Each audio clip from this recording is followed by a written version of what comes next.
Baik, selamat datang teman-teman penonton video di channel YouTube saya. Kali ini saya akan memberikan tutorial untuk analisis aliran di tikungan sungai menggunakan pemodelan 2 dimensi menggunakan aplikasi Iber. Ini adalah tutorial dengan data yang seadanya atau terbatas, dengan memanfaatkan data DEM, elevasi dari data DEMNAS, Digital Elevation Model Nasional yang dari BIG, Badan Informasi Geospasial. Untuk tutorial unduh dan bagaimana clipping atau cropping atau ekspor yang detail untuk memperoleh nilai yang sesuai dengan kondisi batas atau boundary mesh atau boundary komputasinya kita itu ada di video yang lainnya, atau mungkin bisa dilihat dari video-video tutorial yang lainnya. Langsung saja kita mulai untuk mempersingkat waktu. Ini adalah hasil rekaman dari pekerjaan video tutorial yang saya buat, akan tetapi belum diberikan penjelasan atau masukan suara, jadi saya kira saya membuat terlebih dahulu karena nanti ada beberapa yang error setiap membuat tutorial itu, kita trial and error. Maka untuk mempersingkat waktu, maka saya potong-potong dan saya buatkan tangkapan layarnya saja tanpa suara, dan ini saya baru masukkan suaranya.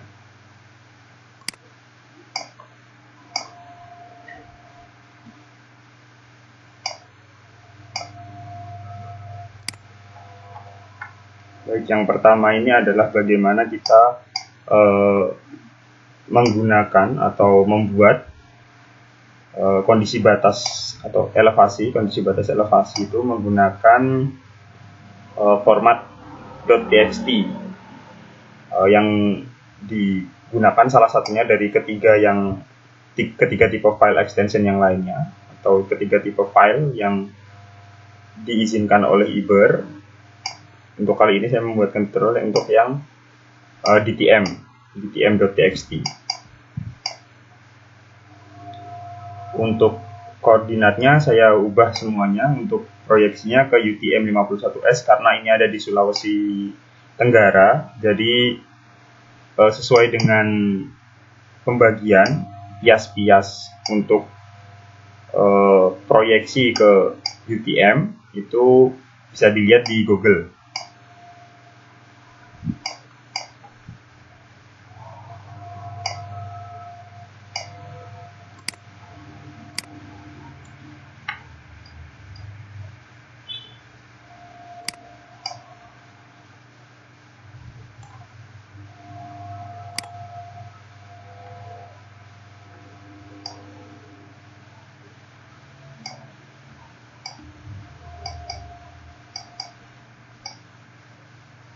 Berikut adalah bagaimana cara menyimpan file project untuk HGIS-nya. HGIS ini adalah open source, jadi untuk pemodelan aliran 2 dimensi menggunakan Iber ini saya menggunakan semua software itu yang open source ya, dan semua data itu dapat diakses secara terbuka.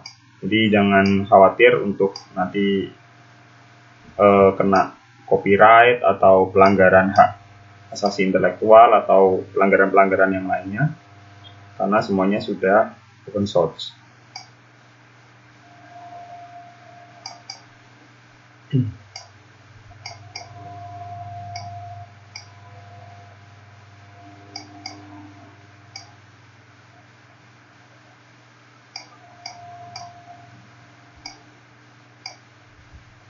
Silahkan menyiapkan nanti untuk foldernya terpisah dan dengan manajemen folder yang cukup baik supaya memudahkan dan mempercepat pekerjaan.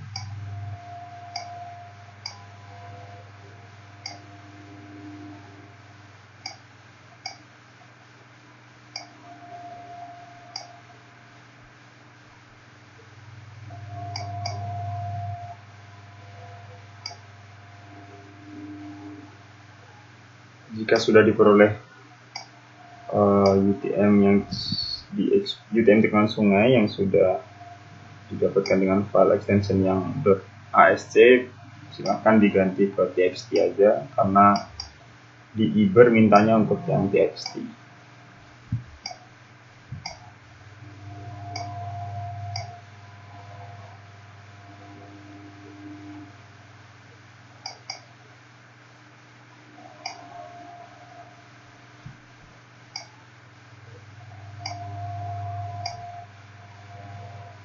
Untuk kenapa menggunakan file txt, menggunakan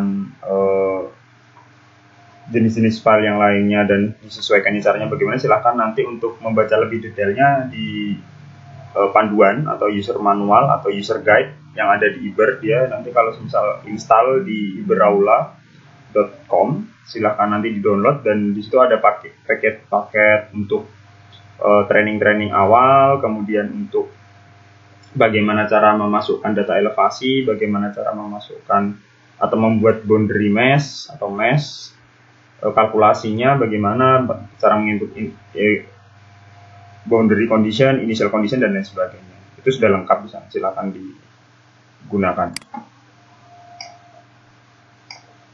Dalam hal ini hanya mencontohkan satu dari sekian banyak cara-cara untuk memasukkan DTM.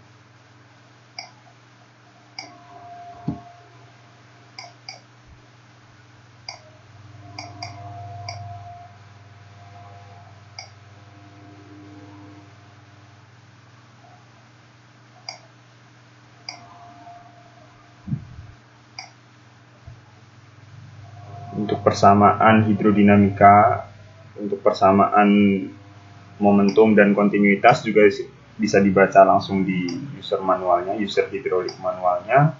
Dijelaskan juga di sana tentang bagaimana Iber menyelesaikan persamaan diferensial parsial menggunakan skema row atau finite volume method. Bisa dibaca numerical scheme-nya juga ada di sana. Kemudian bagaimana integrasi terhadap waktu dan terhadap time average dan depth average-nya bagaimana caranya, silahkan dibaca. Karena terlalu panjang saya kira untuk membahas semuanya. Ini adalah salah satu contoh tutorial saja. Sederhana, cukup sederhana. Nah, ini bagaimana tahapan ini adalah tahapan bagaimana kita bisa memasukkan background map di Iber, tapi ini karena menggunakan gambar atau image yang resolusinya agak kurang, maka nanti hasilnya juga agak kurang. Sebenarnya yang lebih baik adalah yang dengan resolusi tinggi, sehingga nanti ketika kita melakukan georeferencing menggunakan QGIS juga, itu tentunya akan lebih akurat, tidak ada pergeseran. Nah, ini karena menggunakan data yang terbatas, karena judulnya adalah pemodelan aliran menggunakan data yang terbatas, bagaimana kita memanfaatkan data seadanya tapi tetap bisa menggunakan analisis yang sesuai dengan kaidah hidrodinamika sungai. Iber sendiri sebenarnya banyak sekali teman-teman. Untuk modul-modulnya ada yang sedimen, ada dumpbrick, tidak hanya long storage. Kalau di Hekras kan menggunakan long storage yang satu dimensi itu. Kalau di Iber bisa dua dimensi untuk dumpbrick analisis hidrograf banjir itu bisa. Kemudian juga dari sisi skema numeriknya dia lebih stabil karena menggunakan finite volume method. Itu tanpa, kalau di Hekras dua dimensi itu kita harus memilih bagaimana metode penyelesaian matriksnya. Kalau di Iber itu sudah sesuai satu kesatuan. Kalau saya tidak salah ingat, itu menggunakan Jacobian matrix, atau kalian bisa baca sendiri di user hydraulic manualnya, itu sudah satu kesatuan di lamannya Iberaula. Ini bagaimana kita memasukkan satu persatu untuk nantinya pixel itu diproyeksikan kemana, kira-kira digeoreferensikan kemana, maaf. Jadi reference geografiknya itu kan karena dia dalam format JPG dan kita mau memasukkan nilai-nilai koordinat yang ada di gambar itu, maka caranya demikian. Ini cara versi saya. Tentu banyak sekali cara-cara yang lain. Yang salah satu cara.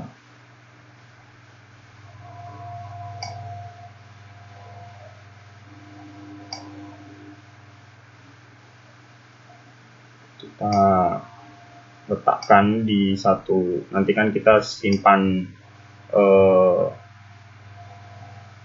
hasil gambar daripada Google Earth yang ini, kemudian nanti kita direferensikan satu-satu.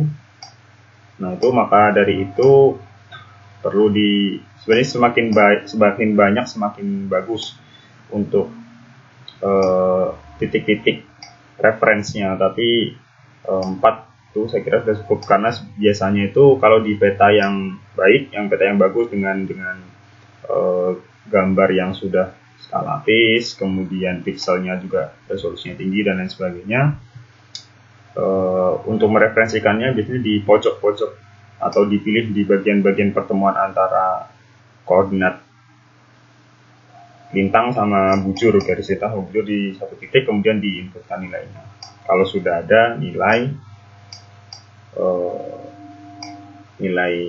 garis lintang dan bujurnya, bisa dalam UTM, nanti menggunakan web untuk konversi data longitude latitude dalam bentuk degree, minute, second ke UTM dan sebenarnya banyak, bisa banyak, tapi yang diperlukan kali ini, dan untuk koreksi juga nanti degree, minute, second ke standar UTM, bisa decimal degree juga bisa. Kemudian ada satu lagi kalau nggak salah tadi NATO UTM.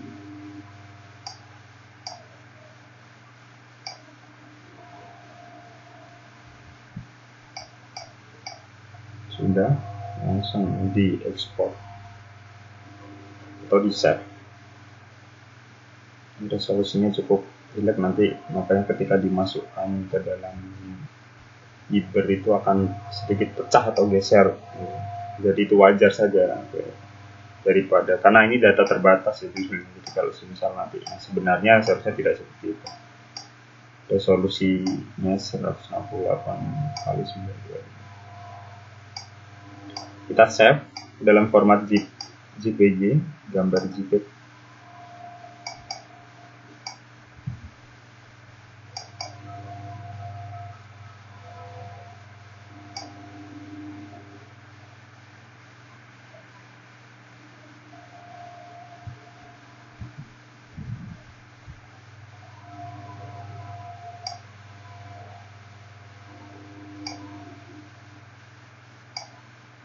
Dari Montana State University.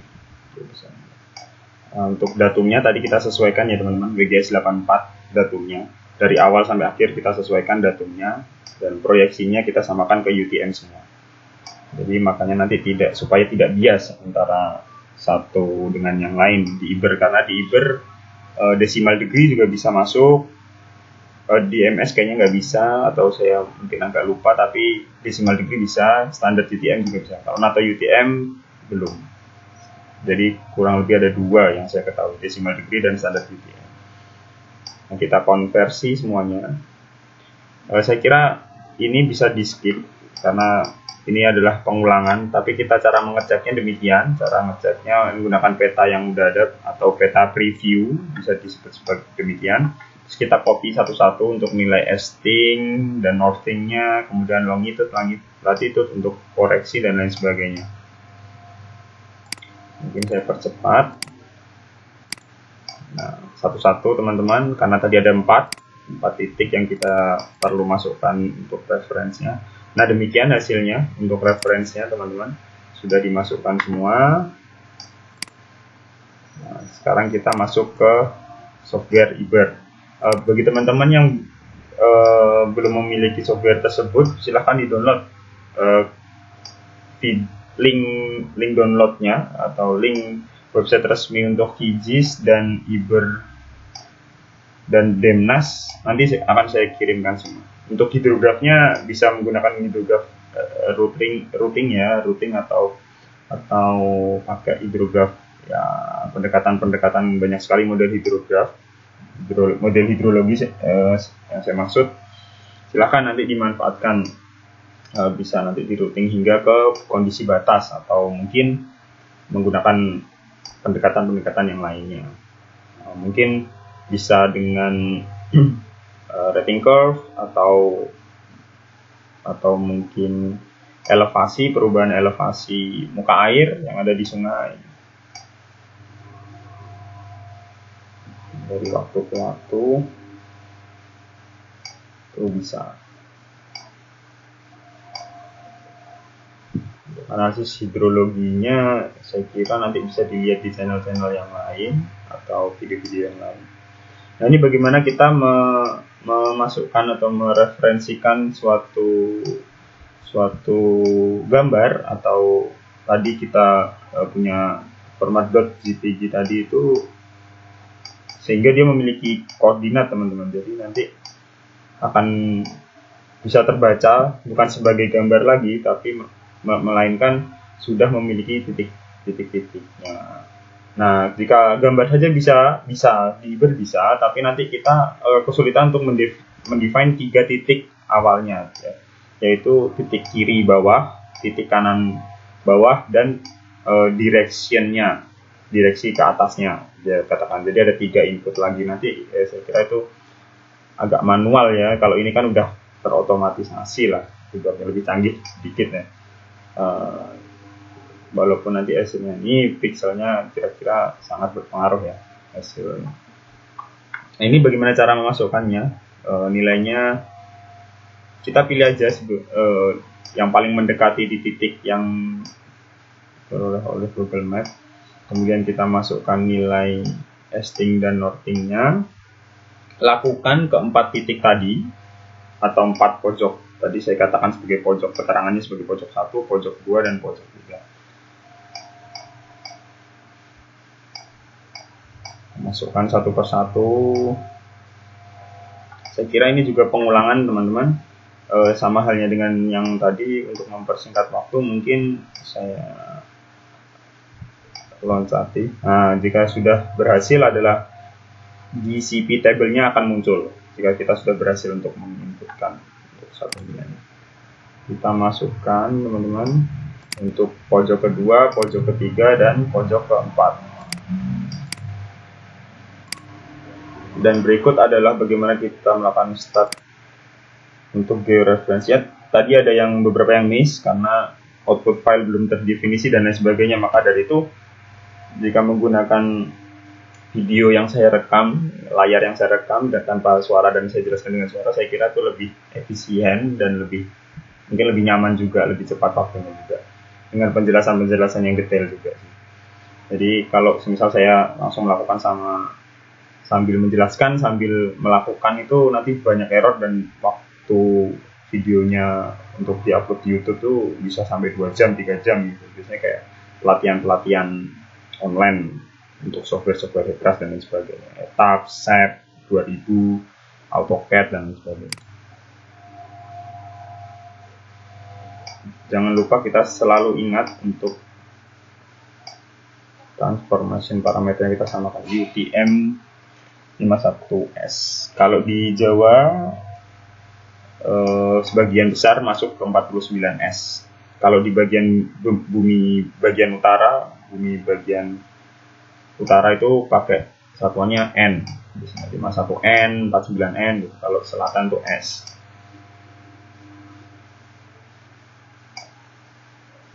Untuk datumnya juga WGS 84.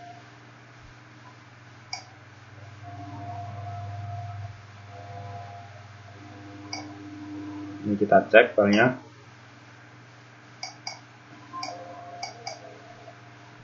Belum keluar. Tadi belum dilakukan running ya. Jadi kita nanti ekstensinya ada 2, teman-teman. Nah, ini karena sudah sukses, raster was sukses reference, ada 2, teman-teman. Untuk tentunya ada .tif, dan sebenarnya tif ini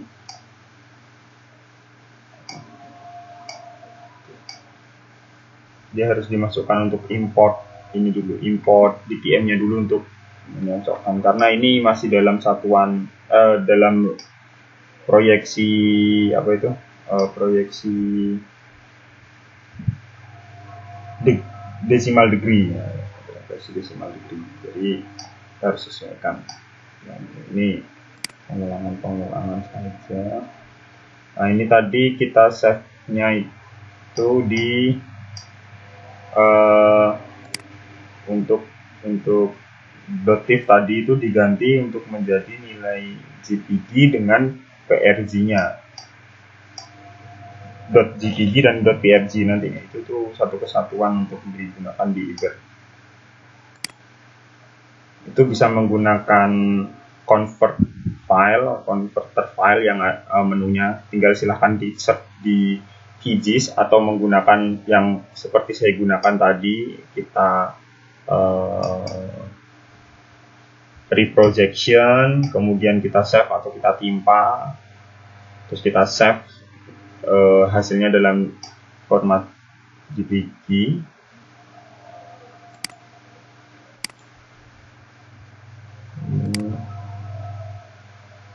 Ini ketika tadi sudah berhasil.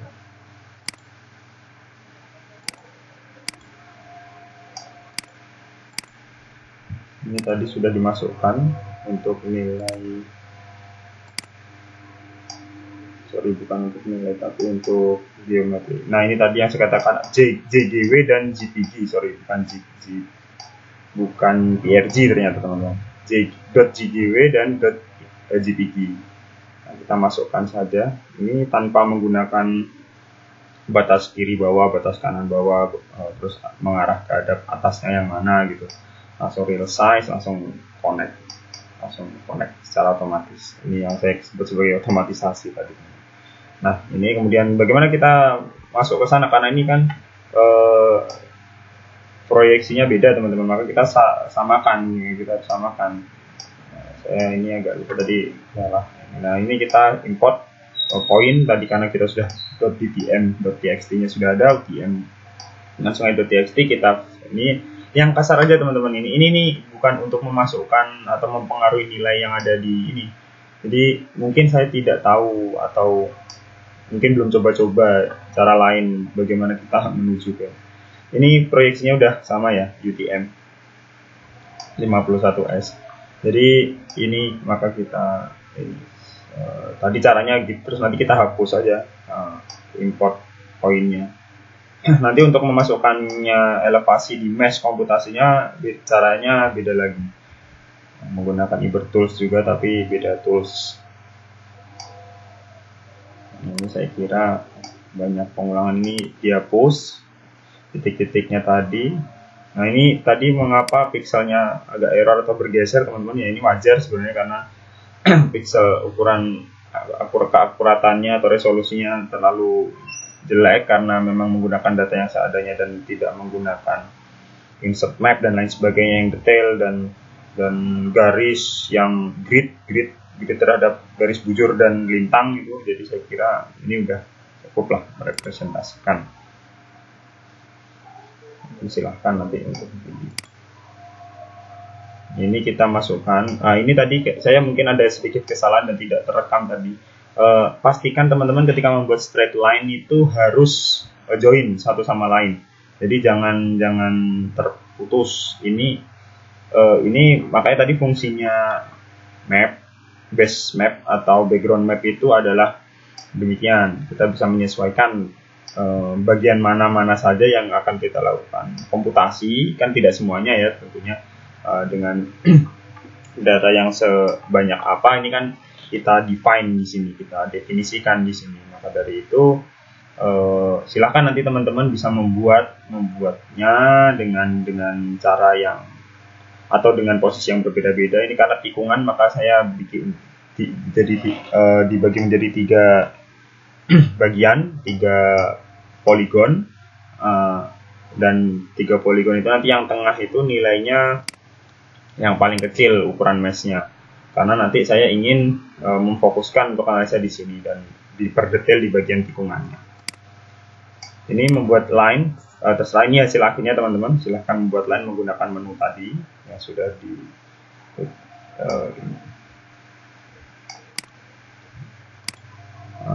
ini. Kemudian karena tadi kesalahan teman-teman, karena antara line satu dengan yang lain itu tidak terkoneksi, dan makanya saya ulang dan ternyata tidak terekam, mohon maaf. itu terhadap error di poin keempat. Itu berarti artinya ada yang tidak tertutup, jadi masih terbuka. Ini line poligonnya itu masih terbuka teman-teman.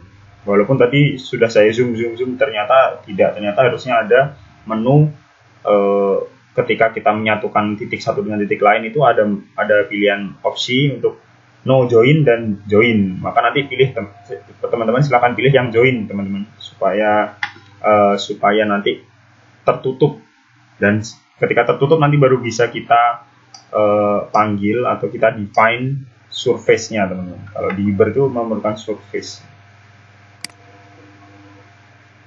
Tadi sudah ini yang sudah tertutup teman-teman. Tadi kan masih terbuka. Nah ini sekarang tadi saya lupa simpan, dan karena saya potong videonya dan ini tapi sudah berhasil tertutup. Straight line-nya tinggal dipastikan harus tertutup aja. Jadi nah ini langsung kita escape, langsung muncul secara otomatis surface-nya.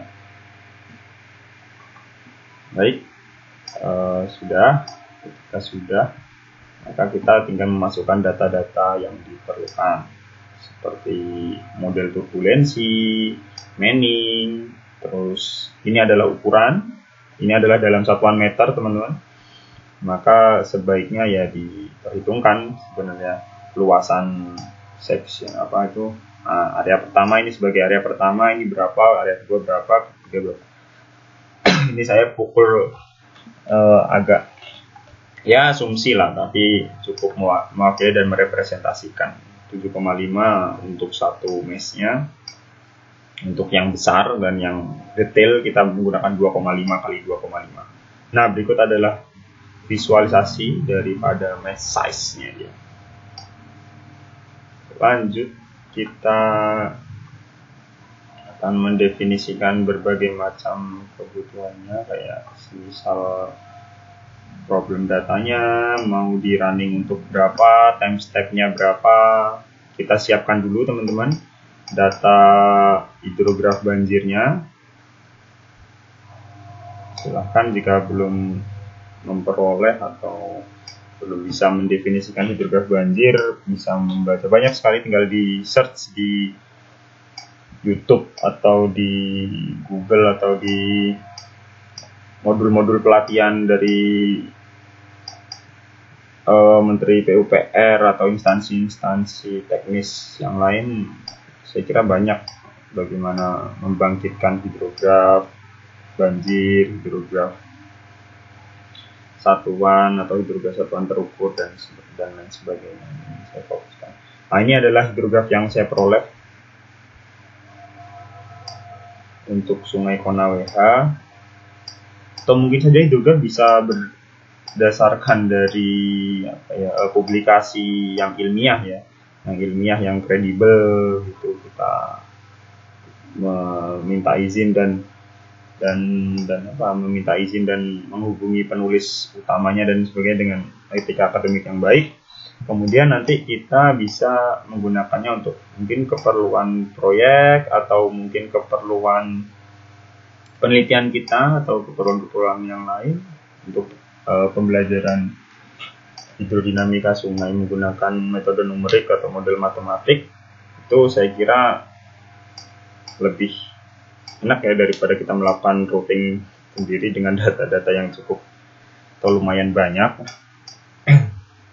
Sedangkan kita fokusnya hanya kepada ini banyak teman-teman turbulence modelnya, ada eddy viscosity yang parabolik, ada mixing length yang von Karman atau PRAN PRAN-DTL kemudian ada K epsilon model. Jadi banyak teman-teman, silahkan nanti disesuaikan. Yang paling bagus ya sebenarnya yang K epsilon, tapi nanti parameternya semakin banyak. Saya kira mixing length sudah cukup lah dengan koefisien Karman. Itu koefisien von Karman 6,5 itu. Dia adalah model turbulensi yang dibangkitkan secara empirik di laboratorium ya. Jadi saya kira kita tidak perlu bersusah payah untuk mendefinisikan nilai-nilai yang lainnya, karena nilai-nilai untuk yang diperlukan di model turbulensi, karena itu terpisah teman-teman komputasinya, turbulensi dan hidrodinamik. Yang di turbulensi itu dia diselesaikan menggunakan hidrodinamik, dan hidrodinamik diselesaikan dengan turbulensi, jadi looping gitu, berulang-ulang untuk time step sebelumnya dan spasial diskritisasi sebelumnya gitu. N plus 1, N-1 dan T-1. Jadi kita tidak perlu susah-susah lagi untuk mendefinisikan parameter, kecuali yang K epsilon ya, itu cukup banyak teman-teman. Silahkan dibaca juga nanti ketika ingin mendetailkan lagi itu lagi-lagi di hidrolik manual usernya. Di situ sudah lengkap. Dan ini tadi adalah bagaimana kita mendefinisikan untuk boundary yang inlet dan outlet. Dan outletnya kenapa saya pilih superkritik, karena saya tidak punya data teman-teman. Jadi saya kira saya buat superkritik dan membatasi karena saya hanya fokus di analisis tikungan, maka sebenarnya dibuat superkritik tidak menjadi masalah. Tapi kalau menjadi superkritik kita akan memerlukan outlet boundary condition yang cukup banyak. Kalau superkritik kan tinggal diklik superkritik define selesai. Jadi nanti mending seperti itu, terus kita batasi yang Y normal atau Y yang belum kritik dan menuju superkritik itu sebaiknya kita potong di situ. Nah, ini bagaimana kita mengenerate mesh-nya. Kita detailkan tadi untuk tikungannya teman-teman, karena memang judulnya adalah analisis tikungan sungai Konaweha. Kita coba lihat, kita masukkan ini tadi yang saya katakan, kita masukkan set elevation from file. Kita masukkan yang dari UTM tikungan txt.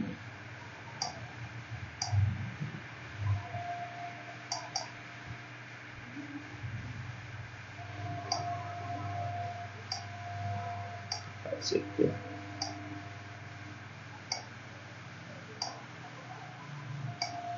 Kita lihat teman-teman, cara memastikan apakah DTM sudah masuk atau belum itu dengan demikian. Nah, cukup mudah sekali. Jadi setelah kita lihat secara 3 dimensi atau kita geser perspektifnya, maka akan hasil atau akan tampak hasil yang demikian. Itu berarti artinya sudah mesh-nya sudah tidak datar gitu. Ketika belum berhasil maka itu tidak datar. Apa masih datar teman-teman? Ini sudah ada elevasinya atau ada bukit, ada lembah dan sebagainya, ada kontur-kontur dan topografi lah, elevasi yang beragam di mesh boundary kita. Ini cuma pengulangan, sebenarnya diulang-ulang berapa kali juga tadi, karena mungkin ada hasil error tadi, saya kira error apa, tapi ternyata bukan. Nah ini teman-teman, kita langsung kalkulasikan karena tadi sudah semuanya. Kita kalkulasikan, kita lihat atau kita pantau monitoring kalkulasinya, errornya seberapa besar terhadap initial condition atau terhadap iterasinya dia sendiri, initial volume maksud saya. Nanti jika error dia akan muncul error, atau jika dalam kondisi yang sudah errornya maksimal dan tidak masuk akal atau tidak lazim, biasanya dia langsung stop komputasinya teman-teman. Ini nanti saya skip atau saya pause untuk videonya dan langsung ke hasilnya. Tapi ini sudah running ya teman-teman. Dan ini tadi saya cuma tunggu aja karena cukup lama waktunya teman-teman. Nah ini tadi kan pengulangan sudah 100% running semua dan tidak ada error.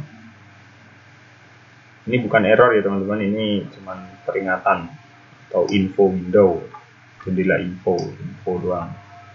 Kita lihat, kita analisis untuk yang kedalaman, turbulent viscosity, kemudian banyak sekali parameter yang bisa dijadikan output 2 dimensi di sini. Ini terlalu cepat ya untuk delay between step-nya. Kita set ke 200 supaya lebih enak di analisis. Nah, demikian teman-teman.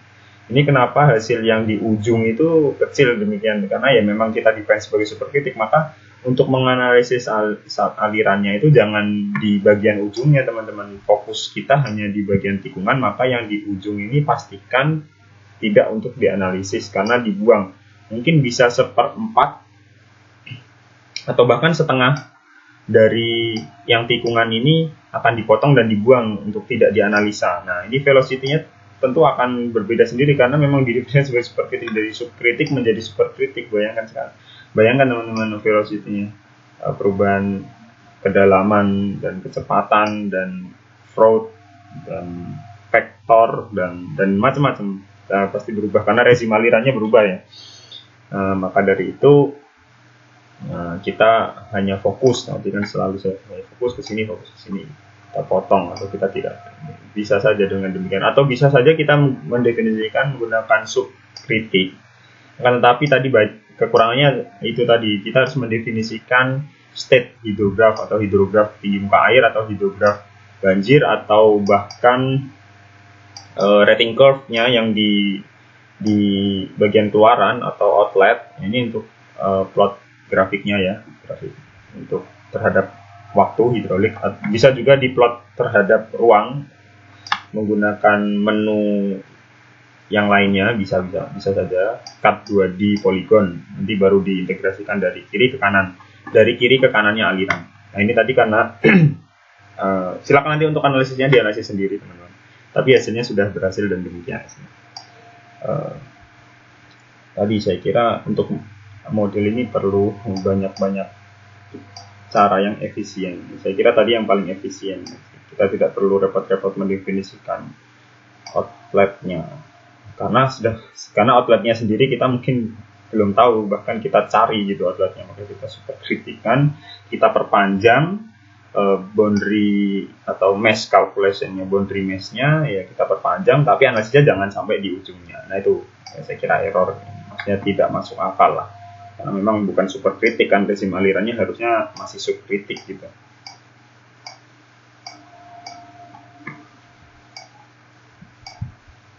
Ini untuk tegangan dasar, tegangan bed shear stress.